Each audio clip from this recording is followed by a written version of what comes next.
Start off by making bed.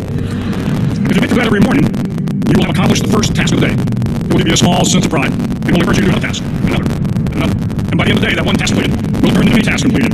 Making your bed will also reinforce the fact that the little things in life matter. If you can't do the little things right, you'll never be able to do the big things right. If by chance you have a miserable day, you will come home to a bed that is made. But you made. And a made bed gives you encouragement that tomorrow will be better. To passing training are a series of long swims that must be completed. One is the night swim. Before the swim, instructors joyfully brief the students on all the species of sharks that inhabit waters off Lake. They assure you, however, that no student has ever been eaten by a shark, at least not to make you remember.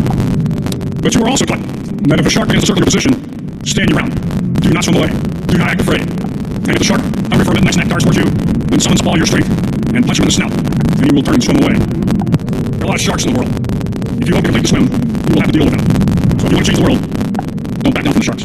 Over a few weeks of difficult training, my SEAL class, which started with 150 men, was down to just 42. There were now 6 boat crews of 7 age. I was the boat with the tall guys. But the best boat crew we had was made up of the little guys, the Munchkin crew we call them. No one was over 5'5". The Munchkin boat crew had 1 American Indian, 1 African American, 1 Polish American, 1 Greek American, 1 Italian American, and 2 tough kids from the Midwest. They out-paddled, outran, and outswam all the other boat crews. The big men in the boat crews would always make good-natured fun of the tiny little flippers the Munchkins put on their tiny little feet prior to every swim. But somehow these little guys, every quarter of the nation in the world, always had the last laugh, swimming faster than everyone reaching the shore long before the rest of us. Supreme was a great equalizer. Nothing mattered but your will to succeed, not your color, not your ethnic background, not your education, not your social status. If you want to change the world, measure a person on the size of their heart, not on the size of their flips. The night quick training is referred to as Helm. It is 6 days of no sleep, constant physical mental harassment, and 1 special day at the mud flats. The mud flats are between San Diego and Tijuana, where water runs off and creates Tijuana swimming lanes. Small detached terrain with nothing cold. It is all Wednesday Hell Week. To paddle out on the mud flats and spend the next 15 hours trying to survive this freezing cold, howling wind, and incessant pressure quick instructions. The sun game said that Wednesday evening. My training class having been some egregious infraction rules was ordered in the mud. The mud consumed each man until there was nothing visible at our heads. The instructors told us we could leave the mud only 5 men would quit. Only 5 men, just 5 men, and we could get out of the oppressive cold. Looking at our mud flat, apparently some students were going to give up. It was still over 8 hours until the sun came up, 8 more hours of long cold. The jabbering teeth and shivering lungs of the training were so loud, it was hard to hear anything. My voice was also blaming. I would pray yes. One point yes. We could walk through house, instructors with us with more time than the mud kept singing. This assistant. That's how I'd seen the Lord. And then the fun, so I repeat it. My family will, it's an album. Our one, watching, you know, we were resting a lot. One word in the world, you people. If you want to change the world, study everything that watch all books, everyone. Put lights on it for long. You can express, set the light on, it's all the time, never come. If you do these things, instruction, and the churches that follow, will love and magic, and must hear, the change the world.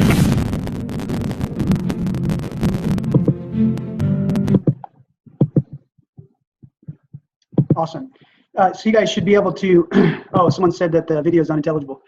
We're recording this speaker series tonight, and I hope you guys can hear us okay. I'm here with Jeanette Finicum at her home in Colorado City, Arizona. Very pleased to be with her. It's quite an honor. Our speaker series is designed to help you guys out there and the rest of America to change the world in the small ways that you can. And we want to inspire you guys to change the world by hearing these kind of stories from folks around the country who have had to endure pretty severe experiences.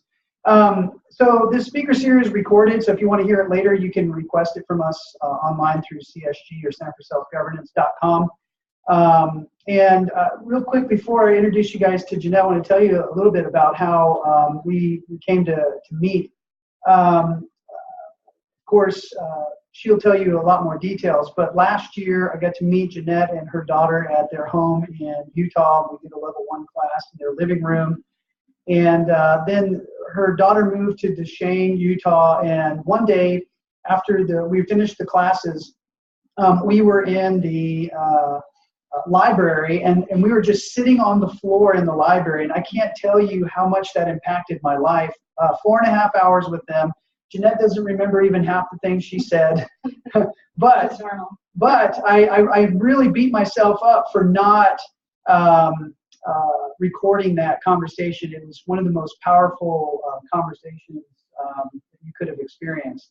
And one of the things that really impacted me was when she said that after her husband's death last year, she started receiving pressure in many different ways from many different levels of government. One level in particular was with the state of Arizona in relationship to the foster children that they had been caring for. And she's going to give more detail, but the thing that impacted me was her Finnish sisu, when she said after this training program, and she went after her foster child license that they were holding back. And in Arizona, they say you can't work corruption of blood in the Arizona Constitution. And anyway, I'll let her tell you the details. But so tonight we're going to cover three things. First, her life before the tragic events last year in January of 2016, the day that the world changed her, and then how she is trying to change the world, like you saw in that Navy SEAL speech from that admiral at the University of Texas. So Jeanette, thank you for having us to your home, and thank you for taking time to talk to people from around the country. A lot of people on the East Coast don't know much about your situation, so when I do bring it up, they're like, "Boy, who or what happened?" Oh, I think I heard something about it, but maybe you could tell everybody here, what's going on for you personally, and with Lavoy, and some details about that. Well, first, thank you for having me, and hello to everybody out there. This is kind of a new experience for me to be doing this from my living room. Kind of intimidating just a little bit, but I hope that you can hear me. First off, I'd like to just tell you a little bit about who I am. I am the wife of Lavoy Finicum, who was shot and killed on January 26, 2017 in Oregon. He was murdered by the state and federal officials that were there that day. Prior to that day, we're just normal, average American family. We were ranchers here in the northern Arizona area. We were doing therapeutic foster care for over 18 years for teenage boys. We were parents of 12 children. We're grandparents of 25. So we have a very large family. And we were very busy just with taking care of that large family. It wasn't until we moved to the ranch that, as all of our children got married and moved away and had their own homes and families and other places, our lives started to slow down just a little. And my husband began to read more and to educate himself more about the different things that were going on. We were listening to Glenn Beck, Bill O'Reilly, we had cable at that point. And we were becoming more aware of what was happening in our world, in our country, because the past had been to where we were so busy, just like every American family, we're just busy trying to take care of the day-to-day, your job, your children, their sports, their activities, just getting through all of that we weren't really aware of what was going on nationally. And when we became more aware, he began to open more books and to educate himself and to try to understand what was going on and what did he want to believe, because there were so many different voices coming at you from different places. And I remember after he read The Creature from Jekyll Island, he loved that book. It opened his eyes in so many ways. He just kept talking to everybody about that book and about the Federal Reserve. I was still just in my zone of being mom, of taking care of the house and taking care of the children and the grandchildren and the boys that came to live with us. I really wasn't political at all. I was just holding down the fort in my own world. And so in 2014, when my husband went that day to stand with Cliven Bundy, he was one of the 40 riders on horseback. And that changed him again. He came home after meeting Cliven, and after talking with him at great length, he understood that he too needed to reevaluate his own position on property rights and on land rights issues here in the West, and about the BLM and their involvement in his ranch, and whether or not did he need a supervisor to help him run his own business. And that was his stance. That's where he came to grips with it. And then I believe it was in 2015, he made a public announcement. He was so passionate. It was like something had taken him over, and he became so passionate and so outspoken, and it was so out of character for him in that regard. He was like that country boy that stood on the back wall and didn't interact, and he was just this quiet man. And then all of a sudden something changed him, and it was this passion and this drive and understanding of our freedoms and liberties disappearing right before our eyes. And he had not been involved, and he so wanted to make a difference and to be responsible with the gifts that God had given us here in this country. And so he really took stock of, where am I? Where do I stand? How can I, in good conscience, sign these contracts when I feel that they're an illegitimate organization, that they shouldn't have this power over me and my business and my ranch? And so he made that public announcement to no longer sign with the BLM, and that he could manage his own ranch himself. And I think that was in September of 2015. You know, and by that time, you know, another thing, I'll back up a little bit. In 2013, this was another thing that was coming along before the Bundys. He had, like I said, had this awakening. And he had this story that popped into his head. And he says, I've got this story, and I know that I can put it into a book form. And I know that I know I could help this cause of freedom by helping explain the liberties that were being lost, and the principles and the values and the morals of the society that is decaying in front of us.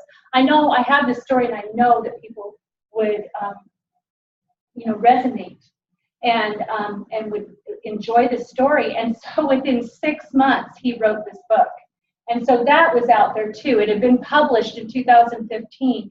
And then, you know, the ride with the Bundys, and then his announcement with the BLM. So all of these things were happening all together. And so he had been traveling around promoting his book, but he would never talk about his book. He would talk about land rights issues here in the West. And he used that platform of his book to explain his political positions and to bring awareness to people about what we were going through here. The Dan sisters, the Hage family, the Bundy family, the Ammon family up north, Joe Robertson, in reference to a water issue on his private property. All of these things were being talked about. And it was New Year's Eve, and we had gone out onto our ranch, and it was really, really cold. And again, I'm the city girl who married the cowboy, literally. And but he always took care of me. He always made sure everything was just so, and I was always comfortable everywhere he took me. And he put up a tent. He put a propane tank in there for a heater, the whole bit. And none of my kids got this treatment, just me.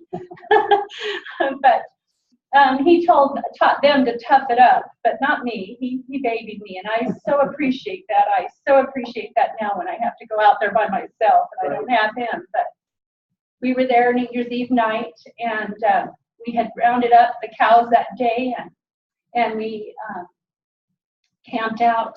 It was so bitter cold. It was so cold that even the heater didn't kill the chill. And I remember having all these puppies with us, and we had to stuff a puppy in each sleeping bag because they would have froze to death had they not been kept warm with us. And the next day, we branded all of our cows and headed home. And I remember when we got home, he received a call from Ryan Bundy asking if he would like to go up to Oregon to the demonstration, the peaceful gathering that they were going to have for the Hammond family, and to give Mrs. Hammond some flowers, and to go to the city building and drop pennies or something to that effect. And, you know, he just looked at me and he says, well, what do you think? Can you handle the boys without me for a while? And he says, I'll be back in a couple of days. And I said, sure, go ahead. You know, I just thought it wasn't anything like the time that he was heading to Cliven Bundy's place, where there was this huge standoff between armed, tacked out BLM officers. It wasn't like that. It was just a bunch of people gathering to peacefully demonstrate and to exercise their First Amendment right to be heard and to assemble. And so I didn't think twice about it. And during this whole time, from before he changed as a person, and then he started becoming engaged because of his political concerns. He wrote the book. What's the name of the book? Oh, the name of the book is Only by Blood and Suffering, Regaining Lost Freedom. Okay? Only by blood and suffering regaining lost freedom. And then during that whole time, prior and then during when he awakened, you were talking to me last night about how for you were there with him. Yeah. You were just the status quo. You were happy. Life was getting slow. Maybe you can tell us a little bit about that. Oh yeah, you have you as a married couple, you raise all your kids, and you get to a certain point when they're all getting married and they're leaving the nest, and it's slowing down for you, and you welcome that little bit of slowdown, and you look forward to the time that you get to spend together. And I was completely happy with where I was. I wasn't politically active. I wasn't reading the books that he was reading. I was still very, very busy and just doing what I needed to do. And but everything changed. Everything changed the day that, well, so much changed so quickly. They took all the boys out of the home before my husband was killed. And so You're talking about the foster kids. the foster children, they took them out of the home the first week.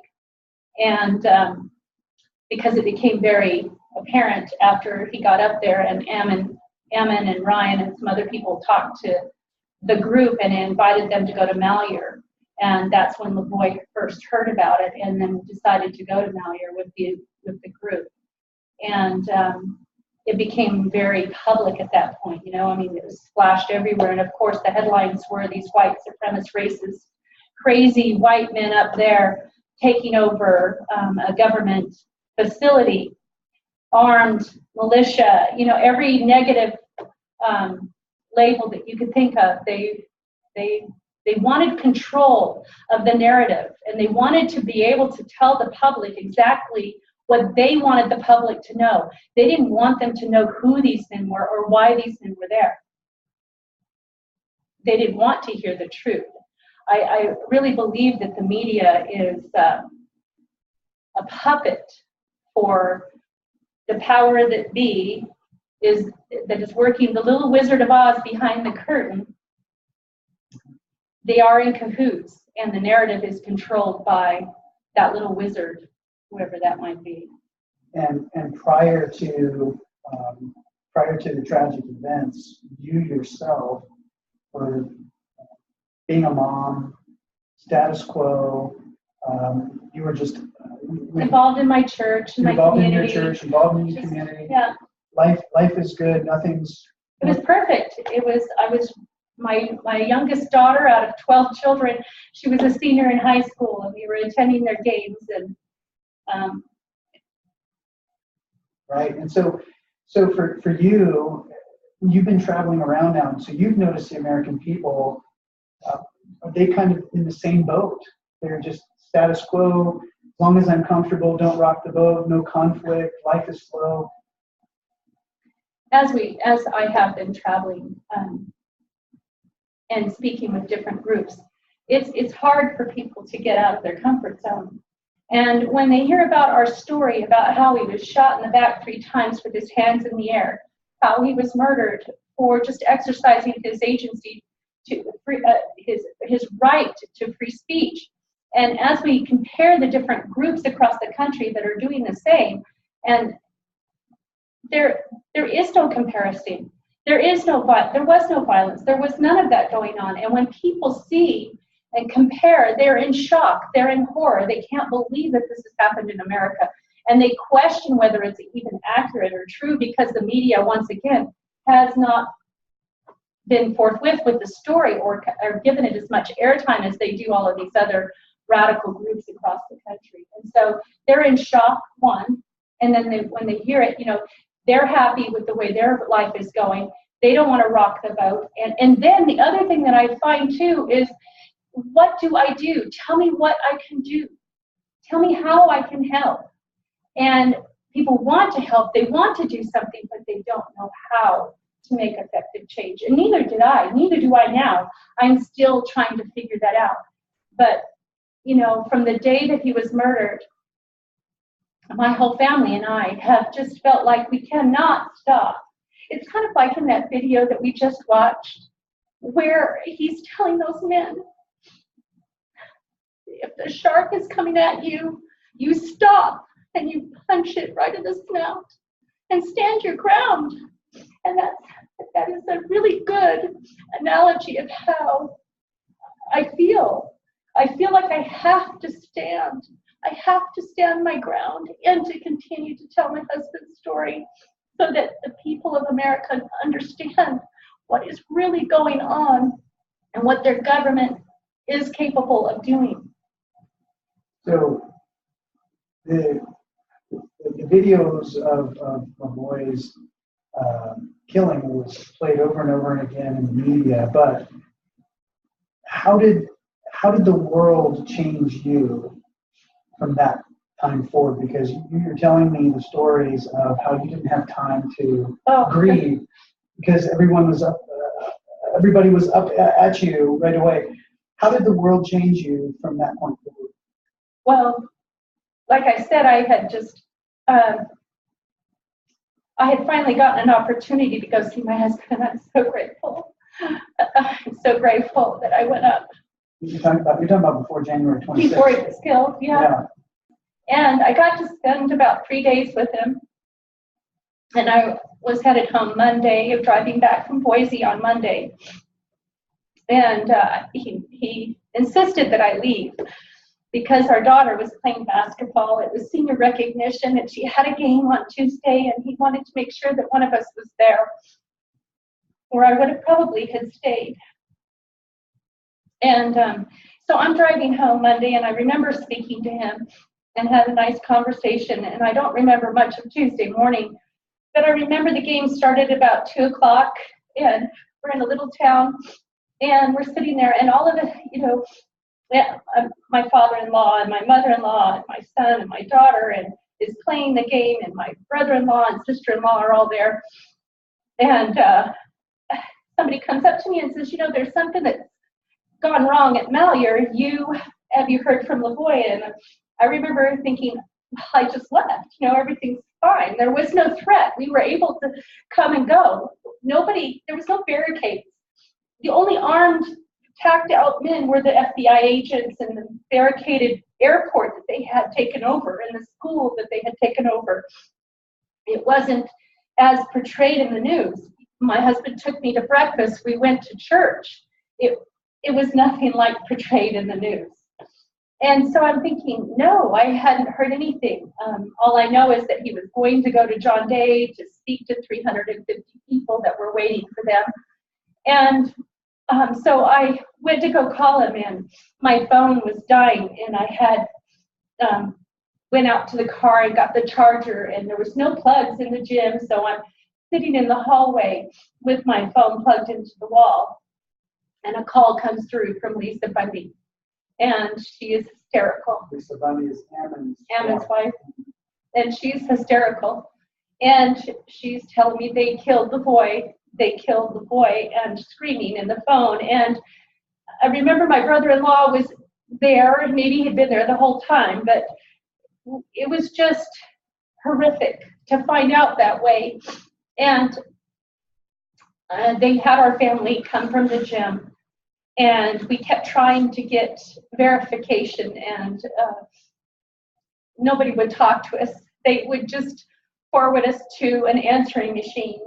They wouldn't answer any questions. We went to the police station to see if the local officers could help us obtain any information, and we couldn't. It wasn't until 2 days later that somebody came to my door to officially announce that Lavoy had been shot and killed. By that time, I was already on my way to Oregon to pick up his body.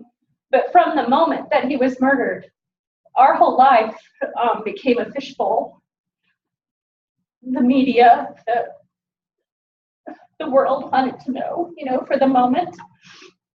And then the spin that they put on the story and the things that they take and print, all the lies or the mistruths or the lack of any kind of real reporting. It was, at some point it became laughable, but in the beginning it was so painful to see the man that you loved and spent so much time with lied about and splashed into the headlines and mischaracterized. And for such a good person, he was such a good man, and he gave to everyone, But anyways, my life turned into one of where, you know, I was just a housewife and mother and grandmother to someone who had to step up to the plate and start speaking out. It had to be more involved with the government. It had to start taking over for all the different things, whether it be the ranch. And here I am, the city girl, being in charge of a ranch now and having to round up by myself. But there was just a whole list of things that you just wouldn't expect that came at all of us.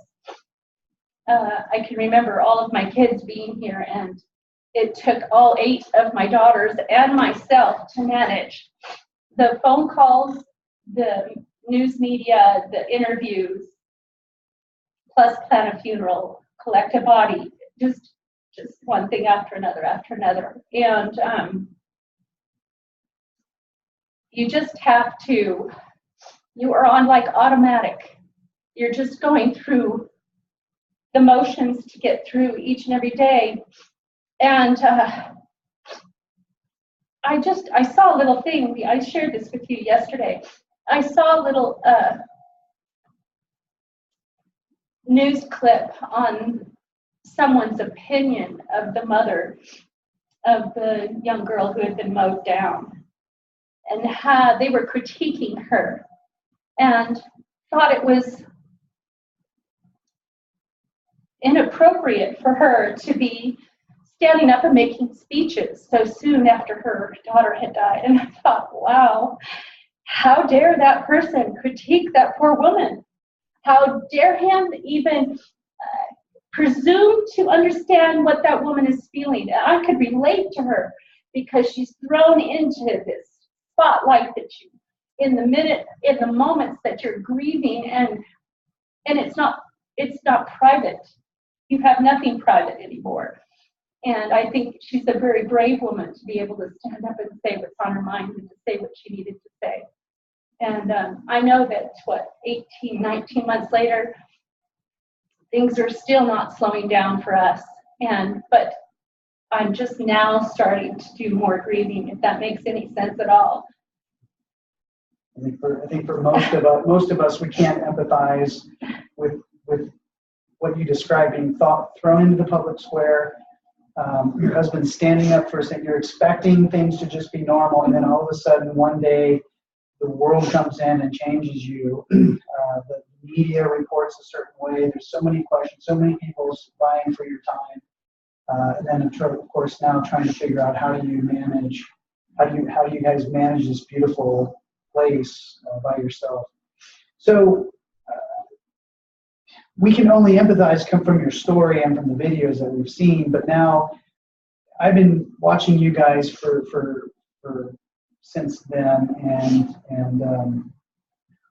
what is it you're hoping to do to change the world now? Because Lavoy had his change. You saw all that. You were the mom, like the status quo, and now the world changed you because of the tragic events, and then going through this major evolution in terms of just, you were talking to me about trying to figure out, what is my vision? What do I do with my life? What is my purpose in life? And so how do you hope to change the world? Wow, that's such a big question, isn't it? You know, like you said, I watched my husband evolve. And since then, now that things are starting to slow down just a little bit, I've been managing all these different things and had to do things out of my comfort zone. I mean, oh my goodness, just this right here is totally out of my comfort zone. But I have felt driven. I have felt driven to not be silent. And I think more of us need to be driven or have that push to not give up and to push forward even when it's hard. We can do hard things, right? And I trust in my Father in heaven so much. He has been such a comfort to me through all of this. That is the person that I've turned to the most in prayer. And it has brought peace. And I'm grateful for my faith that I've had that to help me along the way. But as I move forward, you know, like we were talking last night, I was thinking, like I said, things are slowing down just a little bit, and I'm having more time to think. Because before it was just one thing after another, from one place to another, to the next event, to the next whatever, to go round up cows, to brand them, get cleaned up, fly to DC, come home, go do more cows, do this. You know, it just has been an unreal experience. And now I have time to think and ponder, and I'm going, who am I? What am I going to do with my life? I was a mom. I am a mom. I am a grandma still, but that was my life. Now all my children are grown and gone and graduated. I don't have any foster placements at the time, but I'm about ready to take some new children in. But who am I? You know, I have to rediscover who I am, and I don't even know where to begin with that. You know, everybody says I'm now an activist. I'm a speaker for liberty. Well, holy cow! I still don't see myself like that. I don't see myself like that yet. I see myself this past 18 months as a woman who wanted to make sure that people knew who my husband was, the real Lavoy, the man who loved God and his family and his country, the man who had principles and integrity and who was willing to stand. And that's what's driven me and what still drives me. So I'm in a discovering mode for self. And when I figure it out, I'll let you all know. But I don't think I'm ever going to be normal again. I don't think I'm ever going to be quiet again. I found a voice, but I have to do my homework, because, you know, it all begins with the individual. We have to educate ourselves. We have to know the workings of our government to understand it in order to be effective in its change when it needs to be changed. And so I guess that's where I'm starting. That's why I've taken the couple of courses with CSG. That's why I'm getting involved in that way, because I need to start with me and with my family, and then with my community, who I brought here today. And that was pretty amazing. Yeah, and I live in an area where there's lots of little communities. So I tried to pick people from each little group and bring them in together so that we could spread that change and that effectiveness of what we're learning into all the different communities surrounding me. And I know there's power in one individual. I know we have power. And I know that we can make the change necessary. And so I think I'm going to keep moving in that direction. That's all I know about. When I figure out the rest, I'll get back to you. Yeah. Part 2, I don't know. That's great. Well, Mark, yes, may I break in with a question? of course. Thanks. Jeanette, this is Jim O'Connor down in Scottsdale, Arizona. Nice. And our group, the Arizona Republican Assembly, is going to be looking forward to having you as one of our speakers at our National Federation of Assemblies Conference in early October. So Nice to meet you. To share that story. My personal condolences to you. Your husband is now in paradise, and he left you with all the work. So we're here to help. We're here to spread the. I have a question additionally. Excuse me, I'm a very passionate guy, and that's an incredible experience you've been through. I wish it on no one, really, no one. But has there been any change with Bureau of Land Management and these other ridiculous, unconstitutional federal regulatory bodies called agencies since Donald Trump became president? Is there any hope, or is it same old, if you even know? I don't know. Well, that's a good question, because, you know, I have had a lot of hope with President Trump coming in that there would be some change. And the way I've looked at it so far, when he's been in a year, he still doesn't even have his whole cabinet in. He's got one thing after another on his plate on a worldwide scale. Zinke has been out here on the West interviewing different people and seeing the monuments. But I have not seen anything trickle down to our level, which is pretty, low level compared to all the different things that they're worried about. I think we're on the bottom of their totem pole of urgency. However, I feel that the Bundys, when Sessions came out, he congratulated the authorities there for handling the case the way they were handling it. And I thought, for not wanting to make or have an opinion one way or the other, because he said, I don't have an opinion, he certainly gave an opinion. And without really looking into what was happening with the Bundys, with the judge and the court trial, I think we're on ignore at this point. And I don't know whose fault that is. I don't know if they just want to sweep it under the rug, let it go away, it doesn't fit into their plan, or maybe Trump doesn't know anything about it. I don't know. But I haven't seen any real change.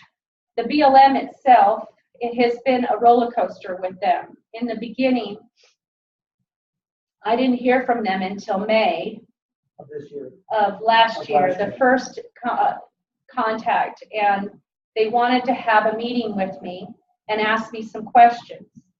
And I said, well, let me get with my attorneys and I'll get back with you. And so I speak with my attorneys, and he says, well, Jeanette, just get a list of the questions so that you can come prepared to their meeting. And so I get back on the phone with the representative from our local area and gave him, I said, if you'll give me the list of questions, I'll be glad to meet with you, and then I can come prepared with my answers. Because a lot of the things I had no clue about. I was not involved with my husband's business. I held down the fort at home. I was the official chuck wagon. When they went out on horse, I brought the food.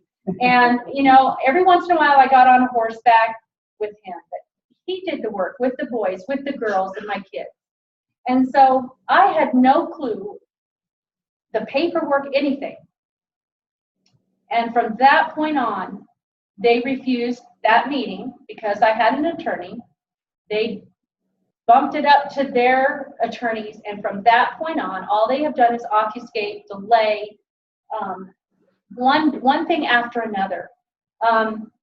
For instance, after that, they said, well, the permit died when he died. We pointed out that in Arizona, the law is that it's community property, and therefore I'm the heir. And so that lease is mine.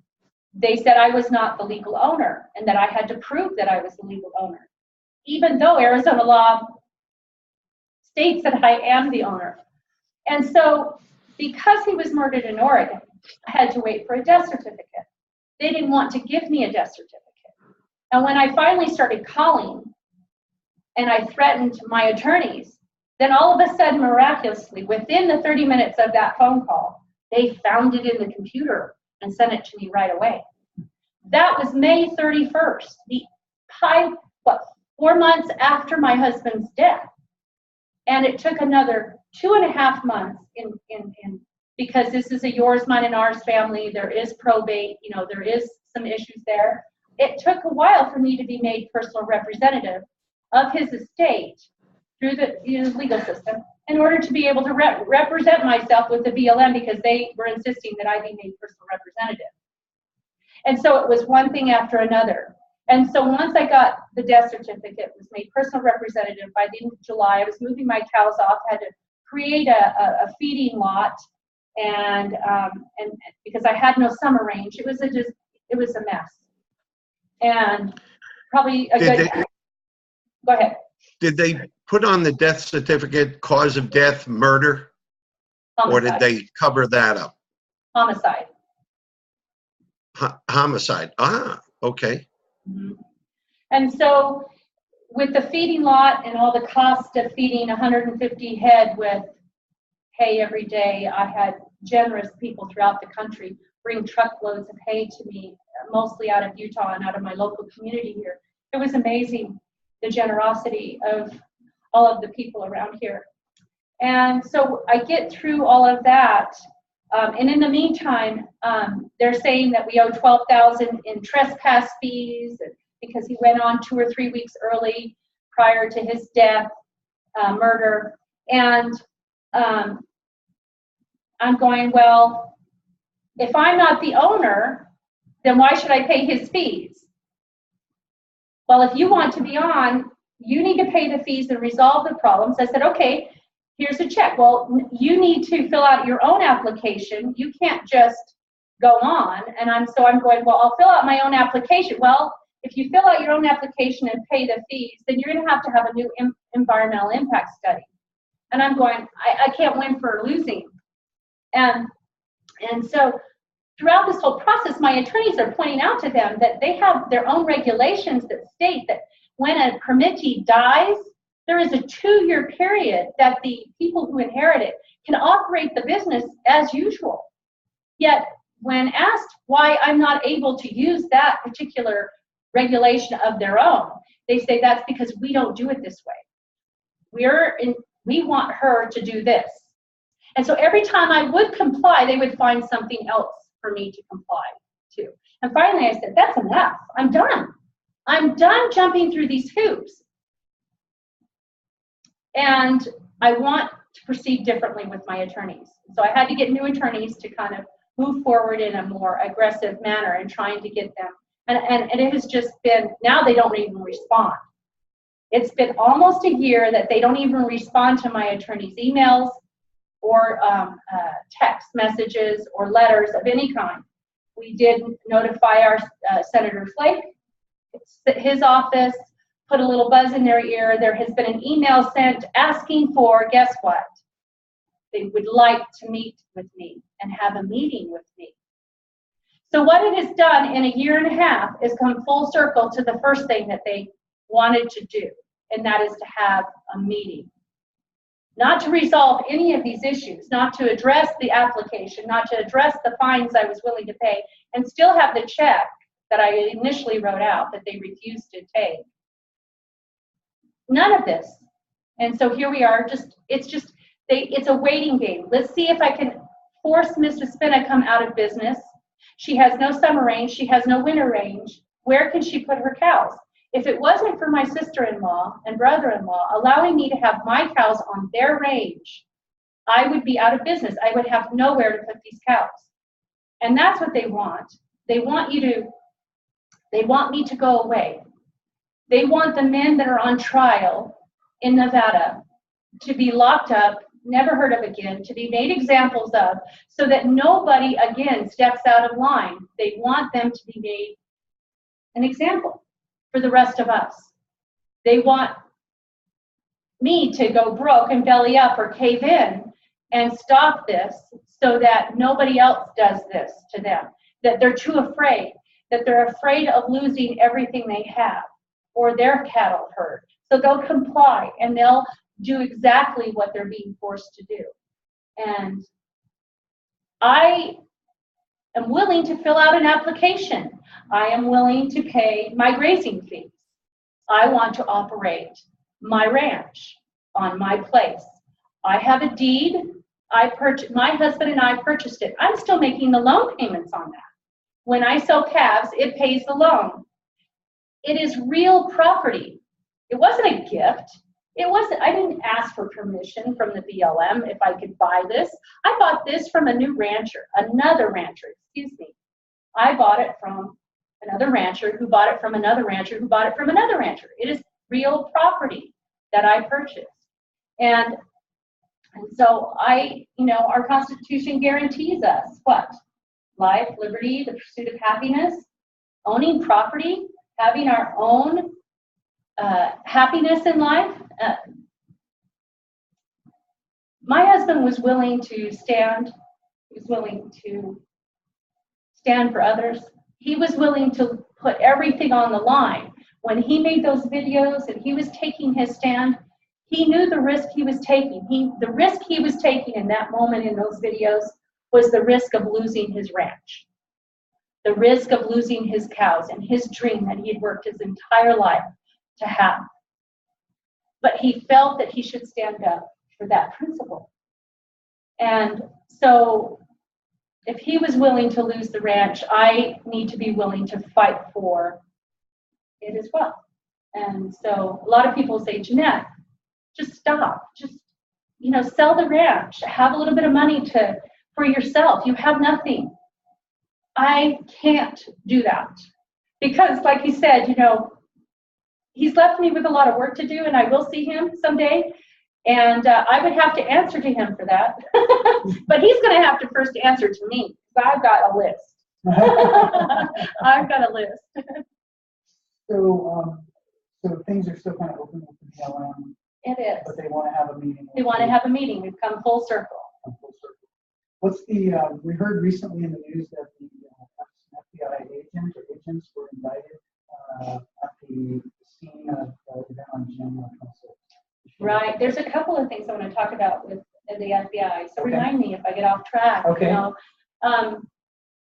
That was very encouraging. From the beginning, it was announced that there had been some tampering with evidence, and that the Deschutes County, who had done the investigation, independent investigation, I don't know how independent, but they were not involved in the initial incident, found that there was an FBI agent who had been lying about firing 2 shots at Lavoy as he was exiting the truck with his hands in the air. And after finding out that he had been lying, the evidence, the shells or casings also came up missing. So tampering, there's 3 counts of lying and 2 counts of obstruction of justice, I think is what the term is. It was removal of evidence of some kind. There are 4 other FBI agents that are currently under investigation for helping to cover this up. So there is more to be found out, and it'll be interesting as we continue to pursue this. I was grateful for the grand jury that came down with this, and I'm grateful that he will be standing trial in February, and I hope he is held accountable. We shouldn't have those types of people in law enforcement. There's a lot of good people who dedicate their lives each and every day and put their life on the line for each one of us. We need honest and upright people serving in those positions. What is the implications of the FBI agent being indicted? Is it because did he shoot first? He shot first. And that's a really important point. He shot first. And in what I've been told by experts is that there's protocol. And if shots are fired, then that puts everybody on alert. And therefore, it's free to protect yourself. And so it's open fire, for lack of a technical term. They're able to shoot. When they hear shots fired, then they're able to shoot. And I believe that the FBI shot intentionally to alert the Oregon State Police that there was a threat. Now, my husband you can watch those videos for yourself. You can clearly see his hands are in the air as soon as he opens the door. As the shots are being fired, his hands are in the air. And so I believe that put the Oregon State Police on alert, and they felt they were righteous in shooting him in the back. And I don't know how that could be threatening to anyone when their back is turned to you. So I don't agree with their findings. Now, the other thing I wanted to talk about in reference to the FBI is backing up a little bit. As my daughter and I, first it was Tara and I that started speaking out, and we were traveling around the country. In July, we had been notified that there were FBI, BLM, and law enforcement from Oregon traveling down to Colorado to speak with the police chief and the sheriff's department prior to our visit there, and wanting to raid that event. And thank goodness for the chief of police that told them no. And the reason we know this, we didn't even know until after the event. And it was someone was talking to the friend who had organized the event, and she said, "Did you know that there was this memo that went out to the city council?" And she says, "What memo?" "Well, about that sovereign citizen terrorist wife that was coming to speak in our community." did you know X, Y, and Z, that they came down and anyway. So we didn't even realize that the FBI was following me to events and asking to raid them. I'm grateful for a chief of police who stood up to that. And it has been verified that they have followed me to 2 other events that I know of. I just take it for now that they're listening every time I go anywhere. And I just operate on the knowledge of knowing that I'm doing nothing wrong, but exercising my First Amendment right. I'm not inciting violence. I don't want anybody to be radicalized in any way or do anything irresponsible. And so I just don't even worry about them anymore. But that is something. I would encourage you to keep telling the truth and keep reminding them and those listening agents, and maybe something will happen with their conscience. I hope so. I like to think God has a special place for bureaucrats and errant government officials. I would love to think that too. Just my personal 2 cents.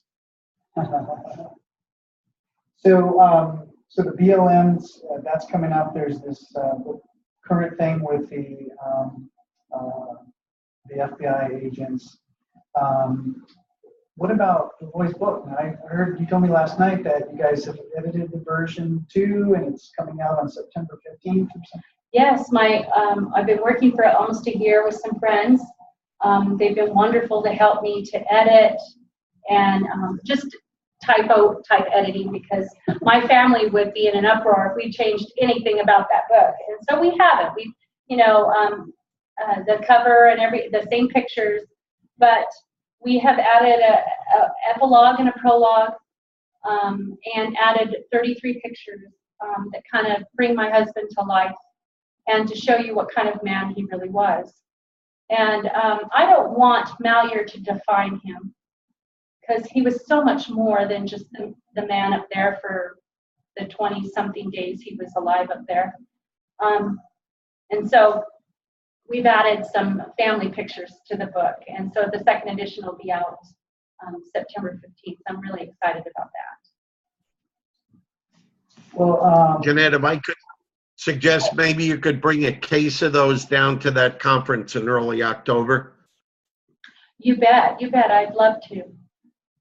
Great, thank you. and where can they go to get a copy? Yes, you can go to our website. We have One Cowboy Stand for Freedom. This is a website. All of this was done when my husband wrote the book. He had set up the website. We designed it. He put all those pictures on there and wrote the first piece. He designed the book cover. I remember the day that we went out into the mountains here in Echo Canyon and took his horse and Diamond, our dog, she's around here somewhere, and spent the day just shooting about 300 pictures for the cover. I had so much fun with him that day. So it's very personal. He was hands-on his book. The little eagle that's on the cover, he commissioned a young 16-year-old from Fredonia to draw that eagle. It's such a beautiful picture that I have in the bedroom. And it became his symbol because he wanted to put, and he made a flag. It says, "Defend the Constitution, original intent." And that's what he wanted his book to teach that. So that's what he was doing with his book prior to ever meeting Cliven Bundy. So it was something that was already stirring inside of him, and it just went the way it went. But onecowboystandforfreedom.com is the website that you can go to. onecowboystandforfreedom.com. Okay. And what's the name of the book again? Only by Blood and Suffering, Regaining Lost Freedom. Okay. Awesome. Well, does anybody have any additional questions for Jeanette before we sign off? I do. Okay. Could you say your name? Could you say your name? Sure. My name is Karen Drum, and I don't want to really have a question. I just want to say hi, Jeanette. And I saw Miss Kitty was on the top of the couch. Tell her I said hi. Karen, it's so And, good to see you. You too. I love you. Love you And too. for those people listening, I do want to say that Jeanette is the strongest woman I have ever had the blessing to meet and to get to know. And I love you, and I'll be standing with you always. Oh, Always. thank you so much. And she's just an example of, you know, when Lavoy was first murdered, you know, I don't even have the words to describe what we were feeling. And the headlines in the media and what people were saying about him, and the Facebook post, he deserved it, good riddance, just the awful things that people would say. The mail that we got, some was pretty horrendous. I received an anonymous note from someone with just a DMV printout of my car and my address. I don't know what they were trying to say to me. I know where you live and I know what you drive, maybe. I don't know what pushes people to do things like that. And so our first initial feeling of the American people was not a very positive one, because we were getting such negative feedback. But as Tara and I started to travel and to meet all these good people that came to hear our story, they're like, Karen, they're like all these wonderful, wonderful patriots across this whole country that are doing the best they can in the areas and wanting to do more, but don't even know where to go or what to do, huh, Karen? It's like, where can I go to be effective? And where can I make effective change? Tell me how to do it. And that, I'm so grateful for the opportunity that I've had to be able to travel and be invited to all these places, because I don't feel the same anymore. I feel very loved. My family feels very loved, and there are so many wonderful people that want our America back. The America we knew. We want her back. We just need to know how to do it. It starts with us, though, doesn't it? You got to fix yourself first before you can fix your country. Well, Jeanette, our speaker series. Mark. Yes. Hello. This is Adrian. Hello, Jeanette. Hello. I'm a CSG student in Thurston County, Washington, and have been heart and spirit with your whole family, many of us here, since this happened. Read Lavoy's book, took him totally in, his thinking so clear, the gift to us all so complete. I had a question about the FBI. Shortly after Lavoy was murdered, assassinated actually, there was almost a forensic study. There was a videotape of the whole thing that was pieced together. I can't even remember who did it, but it was more than one person, and they were patriots. They actually took it apart scientifically to prove forensically that what the FBI was saying couldn't possibly be true, and it was videotaped. What happened to that? It is still out there, and I have seen it, and I have given it to my lawyers, but we'll have to hire our own expert to make an analysis of the original video, and we are moving forward with the wrongful death. I do have an attorney. I'm so excited about that because that has been a challenge too within itself. Amazing lessons I have learned in 18 months. But Marcus Mumford and his associates in his firm will be my attorney for our family's attorney for the wrongful death. Oh, okay. So we're really excited to have Marcus on board. He is passionate about what has happened. He's the. Can you explain? He's the attorney for Ammon and Ryan. Ammon, I should say, up there in Oregon. Also his attorney in Oregon.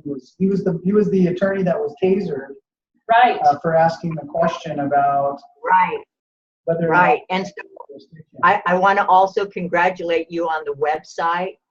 It has everything in it that anyone could want to look at and develop. And thank you so much for that. It's one more thing to do, whether you did it yourself or your loved ones did it, or all the love that's coming toward you as well. So thank you for that. I know that many of us have gone to that website, looked at every single thing, developed it, looked at it, studied it for ways to carry it further. And just know that you've got a big back, and there's a lot of people at it. So thank you, and God bless you for each and every moment of every day that you continue in such an amazing journey.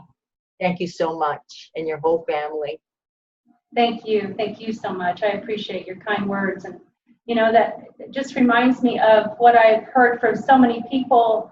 You know, again, when this first happened, it was so negative because all you hear is the media, and the media doesn't want America to know about Lavoy or what really happened up in Malheur. And people will tell me, I heard what happened. I read his book. I got on YouTube after I heard what happened and watched his videos. He spoke to me. I know your husband, you know, the testimonies that have come to us has comforted us along the way, that he is still teaching people now. It is amazing how his voice is still being heard, and people are resonating to the message of freedom, of liberty, of having the courage to stand. You know, that was one of the things he said, wasn't it? It was, what was the phrase? It matters how you stand, is what he said. And I have to tell you that it's a living thing that Lavoy has planted in all of us. I'm sure I personally planted a peace rose on our land in honor of Lavoy, to be reminded every single day as I pass that, what I'm doing, what we're doing. So again, thank you so much. Thank you for that.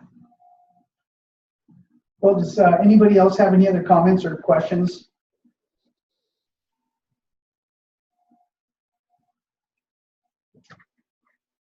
Awesome. Okay, well, so our speaker series is done by donation. So people put whatever they can. Some people give more, some people give less. But we wanted, on behalf of everybody on the call and those who couldn't be on the call, we wanted you to have this for you to be able to use with your however you see fit. Oh, Okay. that's so, thank you very much. That's so generous. Yeah. Thank you everyone. Yeah. Well, guys, so our speaker series, next week we'll have Scott Rasmussen. He is the guy of Rasmussen Reports, and he has written several books now, and he's actually come out and made some editorials on the recent Charlottesville riots. Of course, today I've been out of the loop, but I'm sure there's been quite a number of stories across the country related to various rallies. So our country has a lot of work to do, a lot of maintenance obligations, and I hope you guys will join next week with him as he also is trying to change the world. And then shortly after that, we've got some other folks who've been affected.